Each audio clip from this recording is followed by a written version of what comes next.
I just wanted coffee after a grueling double shift. But when a cop slammed me against a convenience store wall, he accidentally pulled something from my wallet that flipped our entire confrontation on its head. The fluorescent lights of the convenience store hummed with that specific, sickly yellow that always seems to cling to late-night confrontations. It was about 1:30 a.m. I'd just finished a grueling double shift at the warehouse, inventory counts that never seemed to end, and all I wanted was a lukewarm coffee and maybe a lottery ticket to dream on before the sun came up. I'm Jamal. I served 2 tours in Afghanistan, came home with a Bronze Star and a knee that clicks louder than a metronome, and now I stock shelves for minimum wage because that's the world they hand you when you take off the uniform. I was standing by the coolers, debating between the bitter black stuff and the sugary energy drink that promised miracles it couldn't deliver, when the argument started near the counter. It wasn't loud at first, just tense murmuring, the kind of strained politeness that's always about to snap. It was Officer Kinsley. I recognized the name patch immediately. He was known in our precinct. The young guy, too eager, always looking for his career-making bust. He was hassling a kid, maybe 17, who looked terrified, clutching a half-eaten bag of chips. The kid had apparently tried to use a $20 bill that Kinsley was convinced was counterfeit. "Look, man, I got this from my mom. I swear," the kid stammered, his voice cracking. "Save it, hoodlum." "Where'd you get it?" Kinsley barked, his hand already resting heavy on the grip of his sidearm. The tension in the stale air thickened instantly. I sighed, rubbing my temples. Another minor misunderstanding about to become an excessive force report. I took a slow sip of the lukewarm coffee I'd just bought, intending to walk out, mind my business, and let the system handle it. That was the rule. You don't interfere, you don't make things worse for yourself. But then Kinsley shoved the kid. Not hard enough to knock him down, but hard enough to send a message, to make him stumble back against the magazine rack. The chips scattered onto the sticky linoleum floor. "Don't play games with me," Kinsley snarled, stepping closer, his face inches from the teenager's. Something in the muscle memory of my spine tightened. Years of training kicked in. Threat assessment, de-escalation posture, non-engagement protocol. But watching that kid wilt under the pressure, it felt too familiar, too wrong. I took a deep breath, placing my coffee cup gently on a nearby display of gum. "Officer," I said, keeping my voice level, projecting just enough to cut through the tension without sounding aggressive. "It's a 20. Maybe just check it with the register scanner? They usually flag fakes instantly." Kinsley froze. He turned slowly, his expression shifting from aggressive focus to cold, assessing annoyance. He didn't like being interrupted. He definitely didn't like being told how to do his job by a civilian, especially not by a guy who looked as tired and unremarkable as I did. "Stay out of this, sir," Kinsley said, his eyes flicking quickly over my worn work boots and faded generic hoodie. He didn't see the honorable discharge papers tucked away in my wallet. He saw a threat, or maybe just an annoyance. "I'm just suggesting a solution, officer," I replied, taking a cautious step back, trying to show I wasn't closing the distance. "It's just money. Don't ruin this kid's night over $20. Kinsley laughed, a short, ugly sound. "You think this is about the money? This is about respect, and you just lost yours." And then everything went wrong. It happened faster than a blink. Kinsley must have interpreted my slight movement, me adjusting my balance, as a lunge. His training, or perhaps just his own worst instincts, took over. He spun, catching me completely off guard, not expecting the immediate escalation. Before I could even fully raise my hands in a purely defensive gesture, his left arm shot out, locking around my neck in a tight, painful chokehold. My feet left the ground. The stale air was ripped from my lungs. "You resist me, you get hurt," he ground out, his voice tight with adrenaline. I struggled for a second, trying to remember my training, how to break this hold without escalating to violence myself. But the choke was too tight, too sudden. My vision started tunneling, the yellow lights beginning to swim.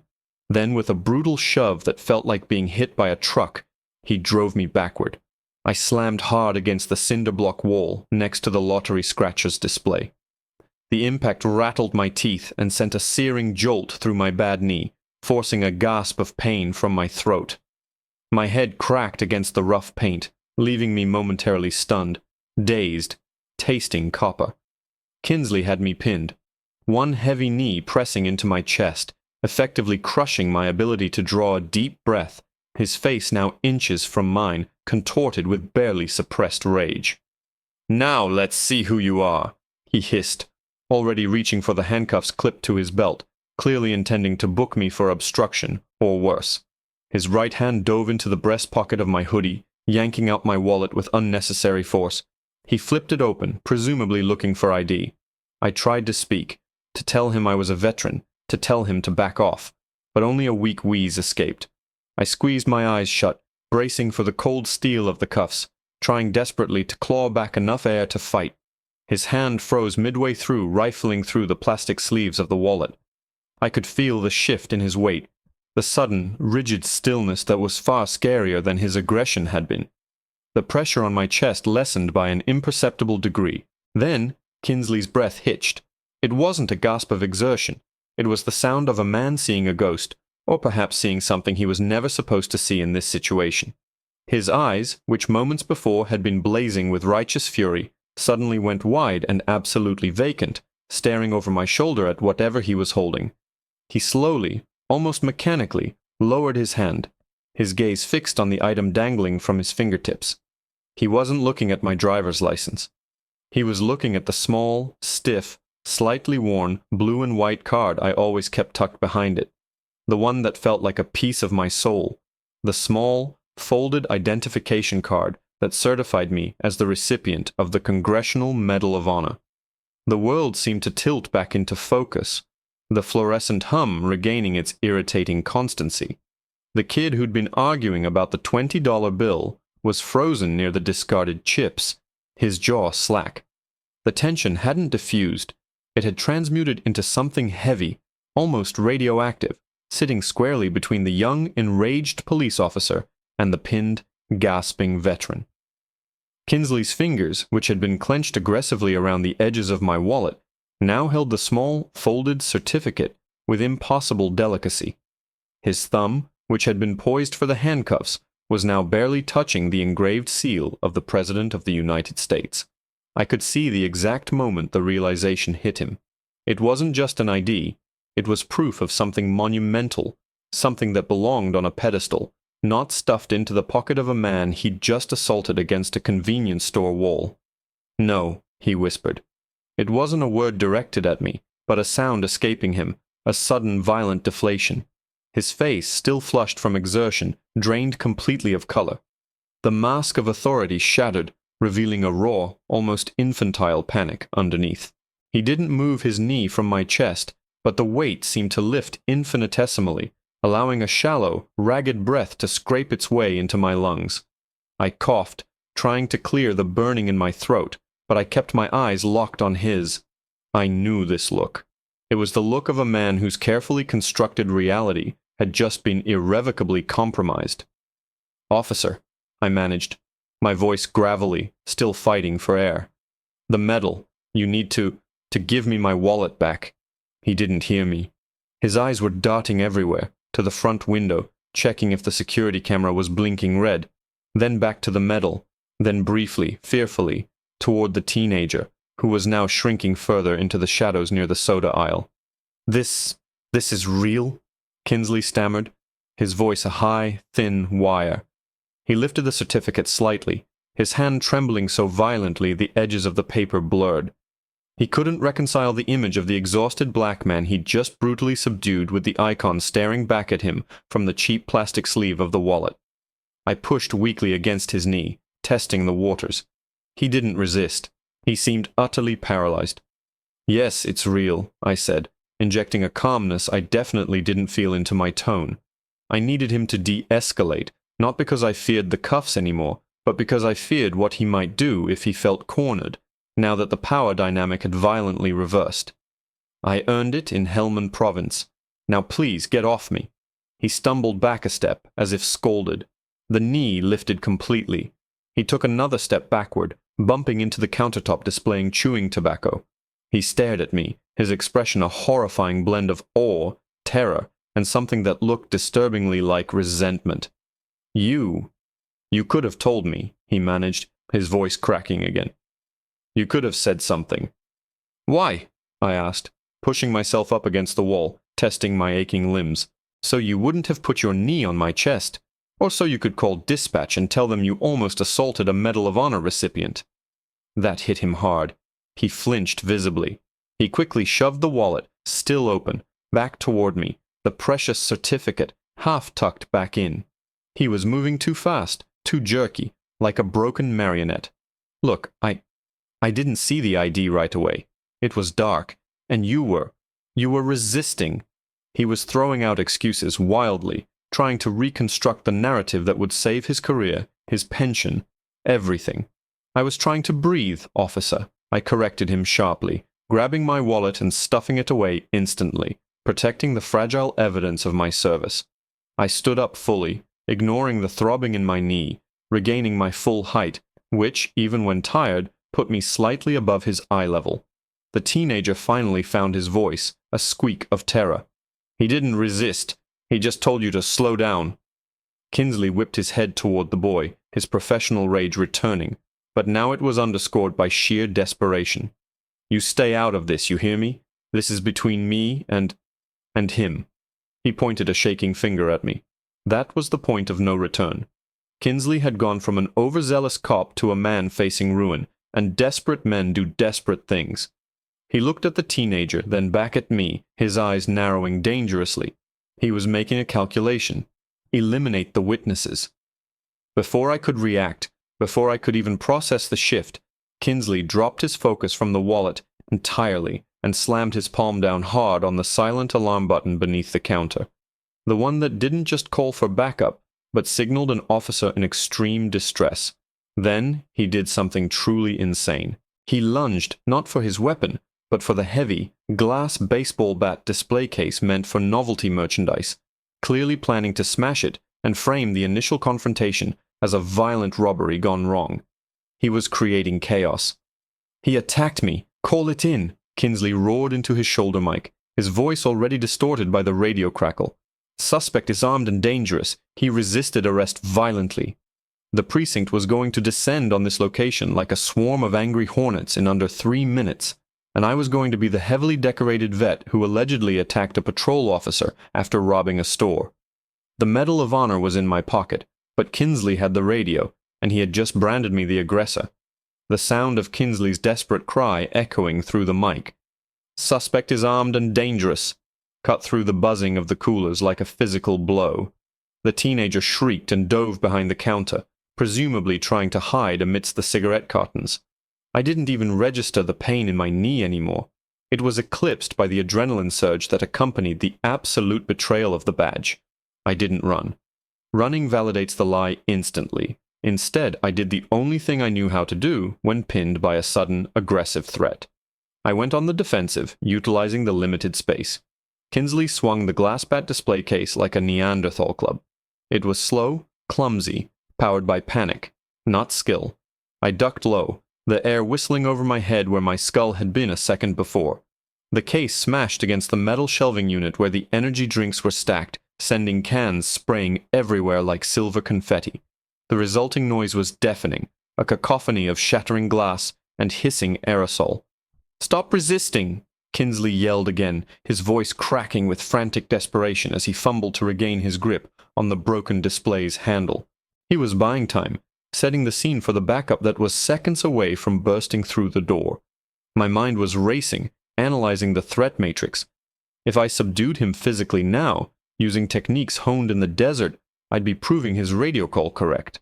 If I didn't stop him, I'd be arrested, charged, and my Bronze Star, the symbol of courage I cherished, would be used by the defense team to argue that I was inherently violent or unstable. Either way, my life was about to become a media circus, fueled by departmental politics. I had to de-escalate the situation, not the man. "Kinsley, listen to me," I commanded, stepping forward, making sure I was visible through the front window to any responding units who might be pulling up. I kept my hands wide open, palms flat to the ceiling. the universal sign of non-aggression. I'm unarmed. I served. You just falsely reported an officer-involved incident based on a misunderstanding. It was too late for words. The screech of tires outside announced the arrival of the first cruiser. Red and blue strobes immediately washed the entire store interior in a dizzying, chaotic pattern. Kinsley saw the lights reflecting off the polished floor. He knew he had maybe 30 seconds before his partner, Officer Davies, a guy who always took Kinsley's word as gospel, crashed through the door ready to shoot first. Kinsley made his final, catastrophic move. He looked down at the exposed, trembling teenager hiding behind the counter, then back at me, the Medal of Honor recipient. He grabbed the handle of the nearest fire extinguisher mounted on the wall beside the doorframe, a heavy, pressurized metal cylinder.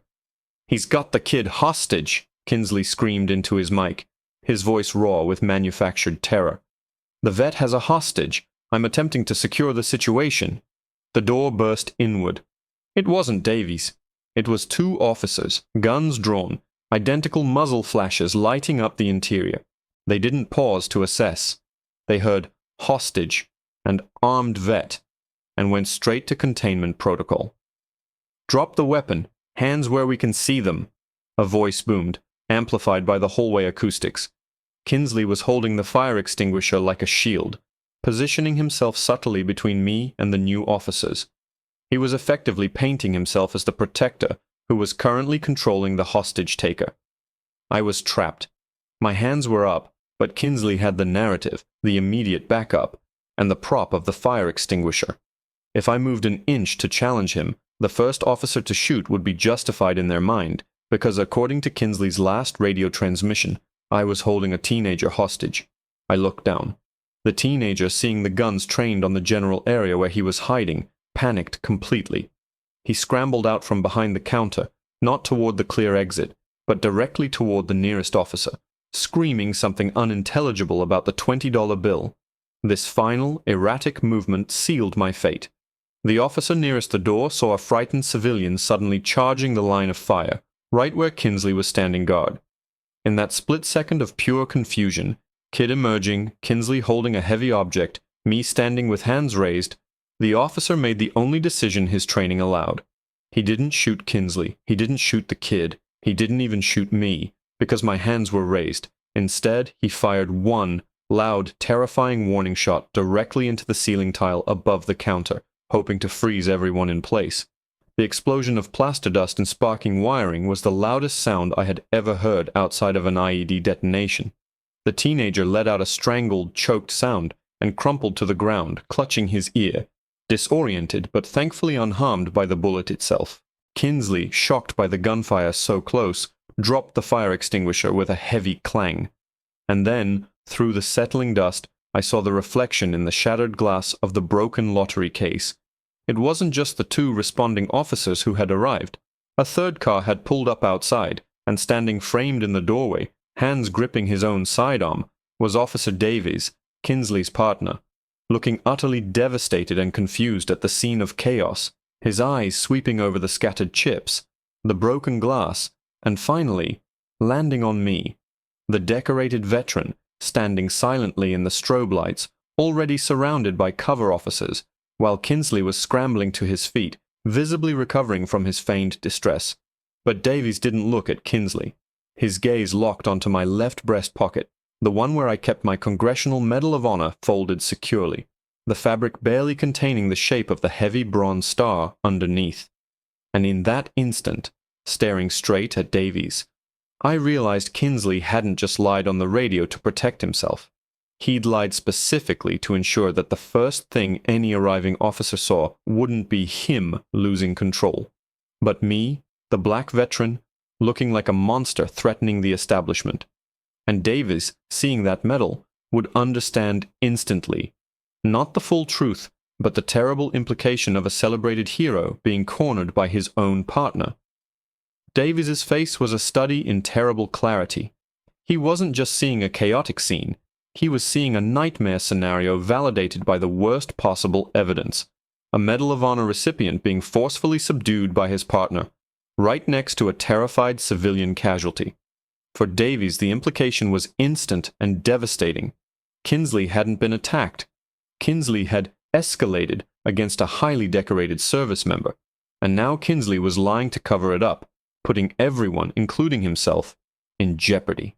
The first two officers, the ones who fired the warning shot, were still focused on the teenager huddled on the floor, ensuring he was subdued or injured. They hadn't fully registered Kinsley's panicked declaration versus the reality of the scene. But Davies had seen the medal. He slowly lowered his weapon an inch, a minuscule gesture that nevertheless felt like the shifting of tectonic plates in the tense standoff. He didn't look at Kinsley, who was now hovering awkwardly by the broken fire extinguisher, his adrenaline starting to fade, leaving behind a sickly pallor of realization. Davies kept his eyes locked on me. "Jamal?" Davies asked. The use of my first name, tentative and strained, cut through the static of the flashing lights and the crackle of Kinsley's frantic, overlapping mic transmissions. Davies and I had crossed paths before, mostly during community outreach events where I volunteered to talk to at-risk youth about staying out of trouble. He respected the uniform, even when it was worn on civilian clothes. "Officer Davies," I confirmed, my voice steady now, the exhaustion momentarily forgotten. I kept my hands still, letting the dust settle around us, exposing the truth piece by piece. I was trying to de-escalate a situation with Officer Kinsley and a minor over a 20. He assaulted me. Davies's gaze flickered toward Kinsley, who immediately tried to regain control of the narrative, stepping forward with manufactured authority. "He resisted arrest, Davies. He lunged. He had this kid cornered." "Shut up, Kinsley," Davies said, his voice low, lethal, and utterly devoid of emotion. It was the sound of a career ending, or perhaps a career saving itself. He didn't raise his voice, but the sudden stillness in the room was absolute. The other two officers immediately stopped fussing over the teenager and turned their attention to Kinsley, sensing the internal division. Davies took one deliberate step toward me, ignoring Kinsley entirely. "Jamal, are you injured? Do you need medical attention?" "My knee's probably sprained and my throat is raw," I admitted, nodding toward the wall where the initial impact had occurred. "But I'm fine. I need Kinsley to stand down and drop the false reporting." Kinsley, seeing his partner abandon him, saw the game was lost. The raw panic that had gripped him when he saw the Medal of Honor was replaced by a furious, cornered animal desperation. He looked at the metal shape under my hoodie, then at the teenagers hiding, then at the two uniformed officers now watching him with deep suspicion. He knew his career was over, but his last act would be spite. He lunged again, not for a weapon this time, but directly at me, aiming a wild, clumsy swing with his open hand intended to knock me off balance so the other officers would have to tackle me. But Davies was faster. Having already lowered his gun to a low, ready position, he shifted his weight and executed a perfect textbook lateral block, intercepting Kinsley mid-lunge. Davies didn't use his weapon. He used his training, delivering a sharp, professional hip check that spun Kinsley around and drove him hard, face first, into the refrigerated glass of the beverage display. The entire store went silent again, save for the rhythmic flashing of the emergency lights and the soft, continuous drip of condensation from the broken beer bottles. Kinsley didn't get up. He lay slumped against the cooler, dazed. The only sound coming from him was a weak, pathetic whimper. Davies stood over him for a moment, his expression grim, before turning back to me. He pulled out his own body camera, the one Kinsley had conveniently forgotten to activate fully during the initial confrontation, and calmly clipped it to his uniform. "We need to document this right," Davies said, his voice regaining its professional tone, though laced with exhaustion. He looked at the first two officers, who were now looking between the unconscious Kinsley and the Medal of Honor recipient standing calmly in the middle of the store. "Officers, secure Kinsley. He's in custody for assault on a veteran and filing a false report. I want every single minute of his body cam footage preserved, and I want the store security footage pulled immediately. We're going to write this down exactly as it happened." Davies stepped toward me, his eyes sincere. "Jamal, I owe you more than an apology. I don't know what happens now with the department, but what happened tonight doesn't define you. It defines him." He paused, looking at my chest, acknowledging the weight I carried. "Go home. Get that knee checked out. I'll call you tomorrow morning before Internal Affairs gets wind of this, and we'll start the paperwork to make sure every piece of this is logged correctly." As the other officers carefully cuffed a whimpering, defeated Kinsley, the teenager finally crawled out from behind the counter, his face pale but unharmed. He looked from Kinsley to me, his eyes wide with gratitude and horror. I nodded slowly to Davies, the tension finally beginning to ebb, replaced by a deep, bone-weary relief. I pulled my worn hoodie tighter around me, feeling the reassuring, heavy shape of the Medal of Honor against my chest. It hadn't saved me from the initial slam against the wall, but it had been the unexpected catalyst that stopped the irreversible slide into tragedy. The badge of honor I'd earned on a battlefield had, in the end, saved my life on a brightly lit convenience store floor. As I walked past the shattered glass and toward the exit, the first rays of the false dawn were just beginning to bleed into the sky, promising a day where, for once, the truth had somehow managed to stand up for itself.